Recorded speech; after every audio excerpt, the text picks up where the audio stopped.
Noah's Ark, a story of faith and divine protection. Long ago, when the earth was still young, humanity had become corrupt and filled with violence. People had turned away from God, engaging in sinful behavior and cruelty. Amidst this corruption, there was one man who remained faithful to God: Noah.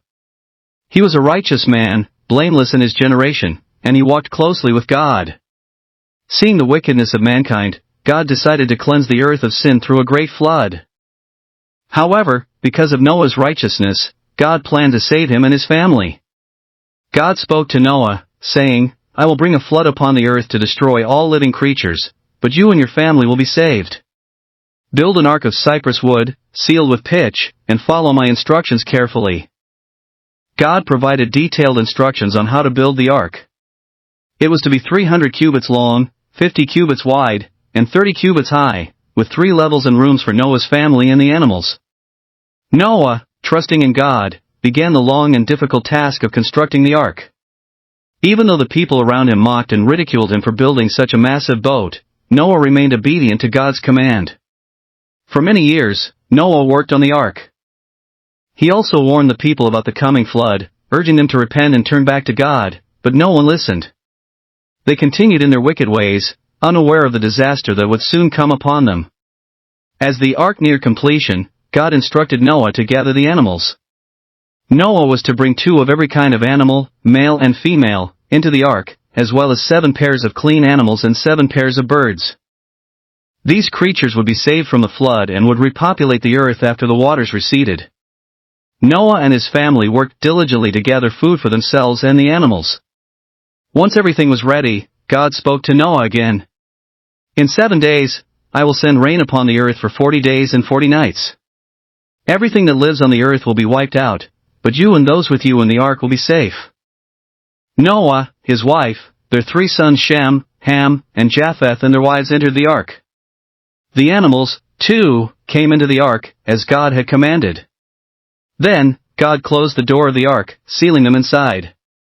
The rains began to fall, heavy and relentless. Water poured from the heavens, and the earth burst open, releasing springs from below. The floodwaters rose rapidly, covering the land and sweeping away all life outside the ark.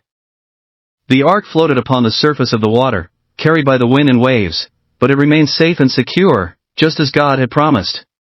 For 40 days and 40 nights, the rain continued. The waters rose higher and higher until even the tallest mountains were submerged beneath the flood.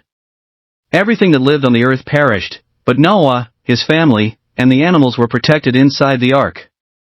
Eventually, the rain stopped, but the floodwaters still covered the earth. The ark continued to float as Noah and his family waited patiently for the waters to recede. After several months, the ark came to rest on the mountains of Ararat.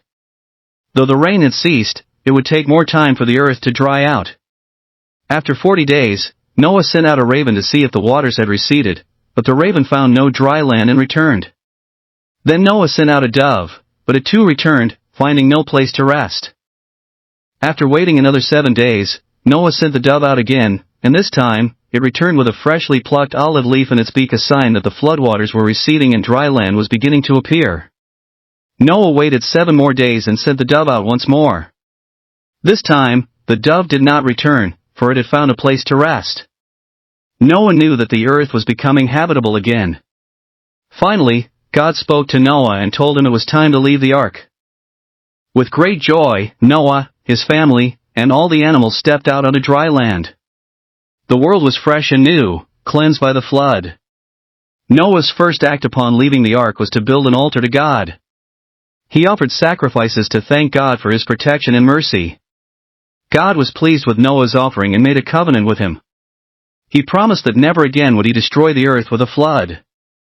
As a sign of this covenant, God set a rainbow in the sky, saying, "Whenever the rainbow appears in the clouds, I will remember my covenant between me and all living creatures. Never again will the waters become a flood to destroy all life." Noah and his family were filled with gratitude. They had witnessed God's power and judgment, but they had also experienced His mercy and salvation. Through Noah's faith and obedience, they were spared from the flood, and from them, life on earth began anew. The story of Noah's Ark reminds us of the importance of faith in God's plan, even when it is difficult to understand. It also teaches us about obedience, the consequences of sin, and the hope of a new beginning through God's grace. God is both just and merciful, offering salvation to those who walk in righteousness.